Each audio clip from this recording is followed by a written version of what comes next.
All right, so we're recording. So what we'll talk about is basically feeling unworthy and undeserving. Last week we started talking about shame. And again, quick review, just make this fast. I always stress the difference between shame and guilt because a lot of people get that confused. Shame is about feeling bad about you as a person, yourself. Guilt is about feeling bad about what you did. Now, what begins to happen is a lot of us had mixed messages. So even if you did something, let's say you didn't even know was bad, especially as a kid or some new situation, people made it about you, and then you internalized it, So you don't just feel guilty about maybe doing something you didn't know was bad at the time. It went right to, I'm a bad person because I did this, even though I didn't know it was bad, right? And then it gets internalized and it goes. We have to remember, even going back to shame, it's a defense mechanism. It's a way we learn to keep ourselves safe from some kind of harm in the past. It could have kept us safe. It had an important purpose. But now it causes problems in relationships or our physical lives or whatever it is. And again, shame can be the way we blame ourselves for something that happened to us that wasn't our fault. You were in a wreck, would be one example, car wreck. Okay, they happen. Well, if I hadn't been going down that street at that time, because I'm a stupid person, I should have known better. Why? I mean, it's craziness, but we do that, right? Victims of, abuse will go through this, right? They'll make it was something I did, not the fact that there was a perpetrator that did something bad. It was the fact I brought it on myself. And when we feel ashamed, we may feel we can control our safety by controlling our actions and beliefs. And also, shame is about disappearing, right? And usually what happens if you feel guilty, it's you made a mistake. And then if you add the negative self-talk, I'm stupid, I'm not pretty enough, I shouldn't have been in that situation, I made the person do that, then it goes nuts, right? And again, so when you begin to experience shame is you need some what happens is you weren't taught how to regulate your nervous system at the moment. Your nervous system was in disarray. And usually you didn't have people around you that could help you regulate your nervous system. When you're with somebody, that's what rapport is all about. If you're calm and secure and you get close to someone, they will help co-regulate your nervous system. It's why, what we're beginning to find out, but you might, well, of course, in this day and age, we're not doing it, but let's say you hug somebody and you just got a bad vibe, right? Your nervous systems are collapsing, or not collapsing, or colliding, right? And so, we want to begin to, so maybe like your parent or an authority figure didn't know how to help you regulate your nervous system, right? To help you stay calm, stay cool, parents, teachers, whatever it is, right? And so, and a good example of this comes from the sports world, just bear with me for a moment, which is a good coach doesn't let the athlete internalize a mistake, right? A good coach. And you'll see the profession. I'll get your question in a second, Carla. The good coach will become the kind of person athletes want to play for, right? So if you drop the ball, you made a mistake, you missed a shot, whatever it happens to be, the good coach can point out you made a mistake, right? But don't beat yourself up for it, because we have more game, we have more season, whatever it happens to be. And again, and again, that's the difference between good parenting and bad parenting. And at the time, you may not, as a parent, you just might do something or say something that person who's in a young child, let's say, is a highly charged emotional state at that moment, and they bring home a bad report card, and the parent, just without thinking, might say something like, "That's just like you," or "It's like our family," and then the person begins to internalize it. So that's but shame can be, and again, it's a defense mechanism to make you disappear. You also see it with children of people that are their parents, one of their parents, maybe both, were narcissists. Because you learned very young, you do not take the spotlight away from the parent. Or if they had a super sibling, older or younger, the great athlete, star student, it's like, why are you doing this? Your sister or your brother is so good, yada, yada, yada. So you took the spotlight away. So you felt shame, and so you internalized it. Yes, Miss Carla, you had a question. Tanea is trying to get in and you're not letting her in. She's in now. I got her. Okay, good. Thank you. I will let her live now. She can come in. Okay. Okay. Thank you. Sorry, thank you for letting me in. So if anybody sees that and I don't see it, just, let me know. I get off did. tangent. Yes, thank you, dear. So anyway. Yeah. So that's like, guilt and shame, especially when you're young or you're in a highly charged emotional event, right? Again, and I'll use athletes because it could be a good one, where you made a big mistake, and you're feeling guilty about it. You drop the ball, you didn't do this, you didn't do that, missed the tackle, whatever it happens to be, right? Lost the match. And so you're in a highly charged emotional state. And again, the coach might come up, or your peers. That's why peers can screw you up. And yell like, "This is just like you. You always screw it up. Yeah, you're going to do this," right? As opposed to those people that we seem to be, or I am, drawn to, that says like, "Well, no big deal, da da da da da." Your pro athletes, again, talk about it a lot, that, it's a long season. We have other stuff to do, they move on. So that's like guilt and shame and how they get coincided. And a lot of times when you've made a mistake, it puts you in a highly charged emotional state, which opens you up for your subconscious to begin to internalize it very quickly. You're not using your rational mind at that moment. And then now, how when we come to trauma, and this gets into self-sabotage and why we don't feel worthy or deserving. We've always known about fight or flight, fight, flight, or freeze, right? And, it's the difference between your nervous system becoming activated, fighting or fleeing, or shutting down, like freezing. Well, now they know there's a few more that's not just you freeze, right? There are some things that we begin to do, which will force you into that feeling of not feeling worthy, right? And again, it's a little bit about shame, but in the current thinking, they call it collapse and submit, or please and appease, or cry for help.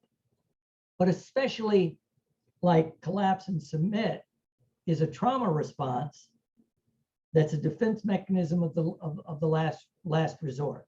You're trying to, you're going along to get along. You don't want to stand up for what you think, because you might get some pushback from an authority figure, a teacher, a coach, whatever it happens to be. So you kind of collapse and submit to whatever's going on around you, right? And you won't feel like you deserve, especially if you have some shame, that you deserve to even have an opinion on it. Yeah, it doesn't matter. Okay, whatever you want, right?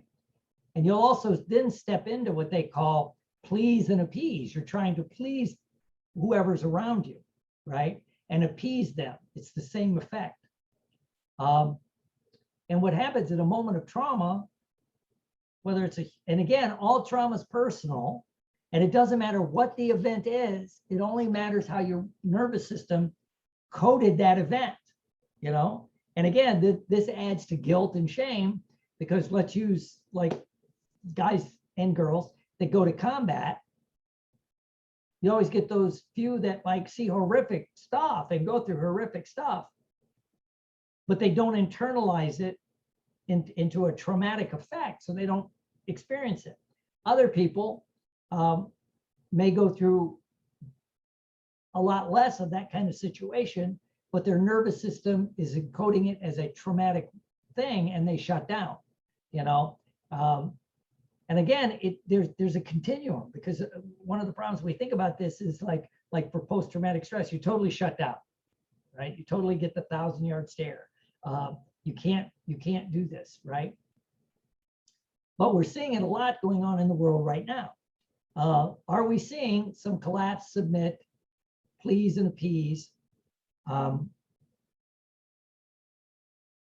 behavior, right? People, because when you're in this, it's hard to get yourself motivated. And usually the only way to get yourself motivated, if you fall into collapse and submit or please and appease, is you get angry.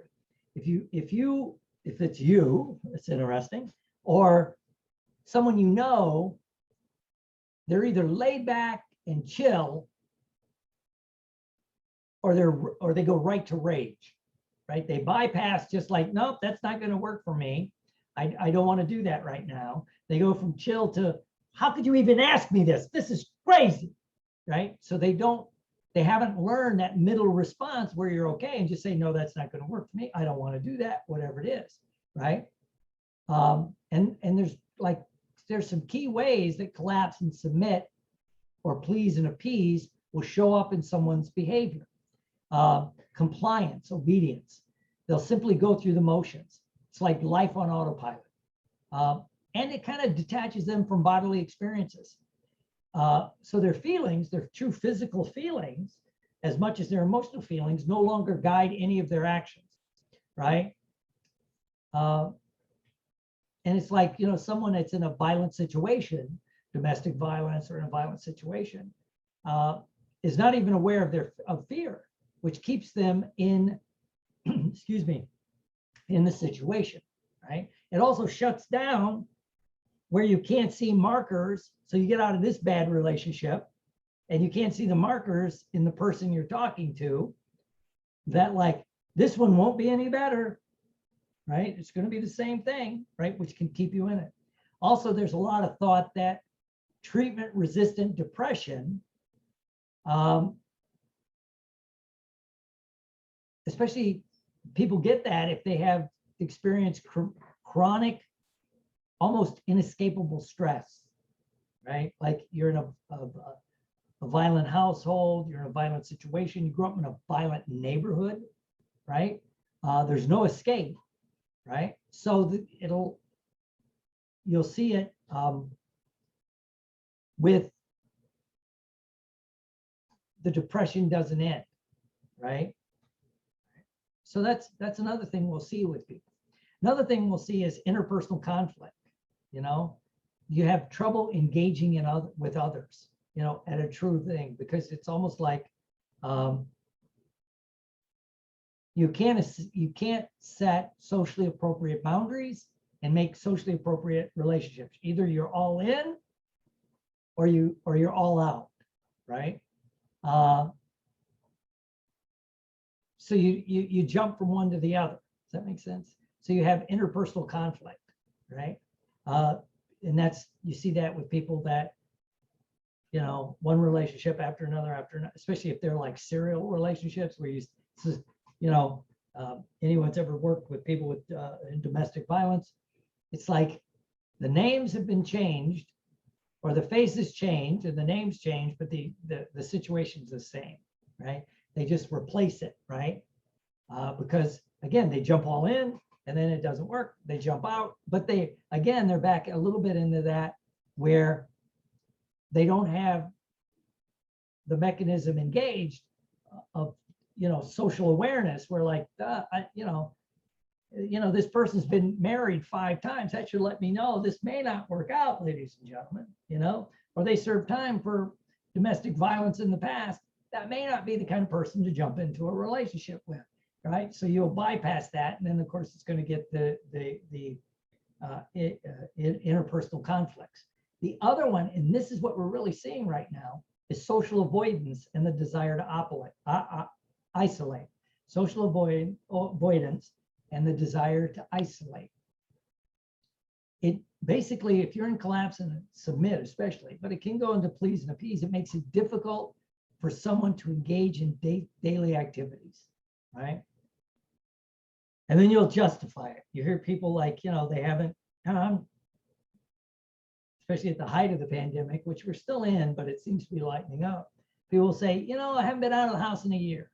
Or 6 months, all I do is wear sweats, haven't worn makeup, right? Whatever it is, I don't shower regularly, right? Because I'm not going anywhere, I'm not doing anything. It can even become hard to make meals, in that, and you want to socially withdraw, right? Which the answer to this is that your social engagement network in your brain wants to engage with other people. But because of the lockdown, that crap was stopped. And our brains and our bodies haven't evolved, if you will, to where this stuff online, which I like, but at the same time, we don't get that social engagement that human beings need. And that's why we're seeing, massive depression, alcoholism, drug addiction up. I mean, interpersonal violence, right? So it makes, a lot of us, want to just withdraw and back out, right? Now, if you have these, right, this also kind of leads to, you have that sense of shame and guilt. And so you're doing these kind of things, then you beat yourself up for it, right? Which begin to manifest as not feeling worthy, not feeling good enough. How come I'm experiencing this when everyone else seems to be handling it quite well, And again, you may be comparing yourself to unrealistic role models. Why can't I do this? They can do that. Well, it could just be the way that it is. Other people, this lockdown's not bothering, according to the media, right? But really, it's bothering a lot of people, right? And so, how this not feeling worthy and not feeling deserving manifests as, again, nothing I do is good enough anyway. So either you'll go back into collapse and submit, so you don't even try. Or if you do something, you totally disregard it. Oh, anybody can do it. Maybe you go and you buy something you really like, let's use clothes as an example. I did that this morning. So you're like, oh, you buy like a shirt, an outfit, as they say, and you really like it. Right? And then someone gives you a compliment. You'll go, oh, this whole thing, it's nothing. You can't just say thank you. Just thank you. You write something and someone's like, that was great. Ah, thank you. It was nothing. Right? You want to downplay any kind of achievement or thing that you do. Right? Again, I always talk what's going on in my life too much, but this one weekend, after the screening, several people that were there saw me the next day and they came up, about the performance. And my first response was to say, it was easy, right? Rather than just say, thank you. I put a lot of work into that, right? Which is, it's not arrogant. It's like I don't usually play crazy serial killers, at least outside of my own head. In my head, trust me, it's there all the time. But, it's like, so you want to downplay it. You can't, or you say it's nothing, right? It's the old Woody Allen line of, I would never join a club that would allow a guy like me as a member, right? And so you downplay it. Also too, you'll see it with people that buy something they really like, but then they never want to use it. Right? I'm saving it for a special occasion. You know, this may come from childhood. You get, you know, you're 6 years old, so you don't have your cognitive faculties yet, and you got this really cool shirt or pair of pants, and your mom, don't wear that, right? You're going to ruin it. And then, of course, by the time they pull it out of the closet, it doesn't fit anymore, right? Or as an adult, it might be out of style, right? So rather than use it because you like it, you feel guilty, so you're saving it for a special occasion, right? Other ways it can manifest is you can't accept a gift. It's hard for you to accept a gift. You may be the type that gives gifts, and you love giving gifts, but if somebody gives you a gift, you feel guilty.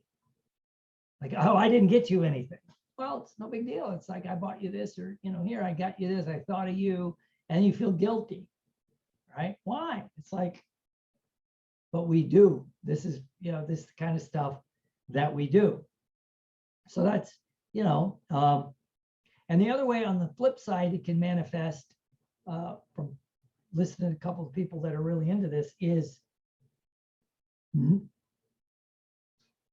it goes into nothing you do is good enough, right? So nothing will satisfy you. I want more, bigger, better. That'll make me feel better. You know, I got to be the world's first trillionaire. You know, yeah, you know, I mean, just heard Elon Musk say, oh, this wealth tax will kill us. You know, if you give $1 billion a year and you run the numbers, that means it'll take you 1,000 years to even dent your. But, you know, it's that, like, you know, and you see people do that. They can't stop, you know. I always think of bodybuilders, you know, they get bigger and bigger and bigger. I remember, like, it was a long time ago, had a guy come to me who was a Mr. World, right? He was 5'9.5", 5'10". His competition weight was 230 pounds. That's a big guy at that height. But he came to me because he needed to work out harder and eat more to get bigger. Right? And once I wish I know now what I or knew then what I know now, because we started talking. He goes, underneath it, he goes, yeah, but you know, sometimes, Doc, when I look in the mirror, I still see the guy that didn't make the freshman football team. You know, that was 5'8" and maybe 120 pounds. So it's kind of like male body dysphoria is what it's called. But he want, you know, it had to be same with the women with, on the flip side, with bulimia or anorexia. They see a fat person when they're literally starving to death, right? And so if you really track it, they may have some trauma. He had trauma when he wasn't big enough to, you know, and he said, that's what the coach said. You're just not big enough, son. You need to get some size. So he started lifting weights, working out. Yes, he played football, fell in love with working out because of the adulation, but he always bigger, bigger, bigger, you know? And again, I haven't worked with it as much, but we're talking from people with the new line of thinking about trauma. When you look at anorexia, bulimia, the eating disorders, and the body dysphoria about it, it's the same thing. Maybe it goes back to some trauma, you know. And again, it doesn't have to be sexual abuse to the nth degree or violence. It could just be the little girls eating, you know, eating a big extra helping of whatever it is, you know, and a parent, authority figure. I had this one happen, a sibling. This is why you're going to be a fat cow. You know, this is why you shouldn't eat. You know, and she loved her sister, looked up to her, you know, and this is why I starve myself. So the kid internalized it, highly charged emotional state. She was just eating something she enjoyed, didn't know it was bad. And the sister, and from talking to the girl, she thinks she was probably 4, 5, 6 years old because she barely remembers the incident, you know, and the sister was a teenager, right? And so it got internalized and she felt guilty now whenever she ate, right? So anyway, that's the kind of stuff. So you know, and so you have to begin to work through that feeling of worthlessness, of not feeling good enough. And again, you'll also see it where I saw it at a Walmart one day. I'm sitting in there or checking out, and person behind me, you know, a little kid was bugging their parent and about getting some toy. You know how it goes, right? Some toy. And I could put myself in the parent situation. Little kid was getting a little loud, so people are looking, right? She goes, "Put that down. You don't deserve nice things. All you do is break it anyway." You know, so the kid's like freaking out, and I'm like, future client, you know, if I'm still practicing in 20 years, maybe, right?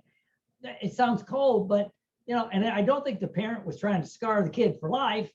It was like, you know, and maybe it's true, the kid, you know, little boys break shit. I mean, that's what little boys do, right? You know, and Billy takes it apart very structurally and figures out how it works. Some of us just break shit and then complain it's broke. So the parent is like, you know, all you do is waste money. This is why we can't have anything nice, right? And so then it begins to become internalized, and there's the shame and the guilt, okay? The little kid didn't know he was doing something wrong. He just wanted this really cool toy. And now it's like, I don't deserve nice things. I don't deserve, because I'm only going to break it anyway, which can lead to, you know, think about jump forward into a relationship. I'm going to screw it up anyway. All right. And so we get into that, right? So it's some interesting stuff, you know, that's coming out of the trauma recovery world and the polyvagal theory world. That's just absolutely fascinating, right? And I hope to do more on this. But again, how do you begin to feel worthy? How do you begin to feel deserving, right? You have to go in and make those changes. And it's a nervous system response. This is not one where you can just change the thought process about it, right? And I won't back off. A simple regression will not change it. It'll change the thought process, but it does not change that the body is holding the response, right? And so you can override it a little bit, but then it's going to kick in when the body response kicks in, because it's a survival mechanism. End of it. End of story. It is a survival mechanism. You know, once certain things get in your brain deep, you don't have to think about it. It overrides the conscious, even part, I'd say, you know, is it a subconscious response or is it in your nervous system? You know, when you're driving along and you see a red light and you take your foot up, if you're, you know, you probably do the conscious thing. But certain response, you know, if there's something in the road, you swerve before you think about it. It's so deep, it's in your nervous system, right? Because when you're first learning to drive, maybe this stuff was implanted in your head, right? And so it's a nervous system response, right? And so you got to drain off the negative nervous system links with it. And that's what the polyvagal theory begins to point out. Once you drain that away, then you begin to work on the thoughts and that, you know, it's why cognitive behavioral therapy alone fails horribly when it comes to trauma, right? It makes reliving the trauma does not dissipate the trauma if it's deeply encoded. So anyway, it's just kind of, it's interesting stuff. So if you feel that unworthiness, that not feeling good enough, you know, you step into the feeling, you know, you have to find the feeling. Where is it in your body? Where's your body storing this, you know? And again, you'll see it with someone that they'll go into the physiology of shame, even though they just done something good, you know? So anyway, it's, you know, I remember someone talking about that, you know, their parent used to yell, well, you don't want to try too hard because then everyone will expect you to do good all the time. So even though this person had potential from hell, right? You just do enough. Because if you know, it's the tall poppy syndrome. You don't want to stand out too much, you'll get cut down. Right? So anyway, just some random stuff. I'm playing with this trauma stuff. finishing this master's course thing with it. I find it fascinating, absolutely fascinating, right? Because it answers some questions I've always had. And you all know I beat up, my wife yells at me, but I always beat up this thing on addictions, but it's it's a box I look at the world. Because I always wonder why I see people like get into recovery, they go through treatment, or they get the alcohol, drugs out of their system. And maybe they start going to meetings or therapy, and nothing seems to work for them. So what's going underneath it, right? They're doing everything they're supposed to do, according to the recovery experts. They've detoxed, they're going to meetings, and maybe even be in therapy, and they end up blowing it up, right? Because maybe they don't feel worthy of being sober. Maybe there was a traumatic incident that they couldn't connect with another human being, right? And so, because people you trust are only going to hurt you anyway. So you walk into like a 12-step meeting or even a therapy session, and you're somewhere in the back of your mind, your nervous system's lighting up where these people or that person's only going to let me down anyway. So you'll blow up the situation early, right? Yeah, and again, no one taught you how to regulate your nervous system. And on the flip side, people that get into, and this is one of the things people that in therapy, a lot of therapists, especially hypnotists and helpers, don't like the 12-step program.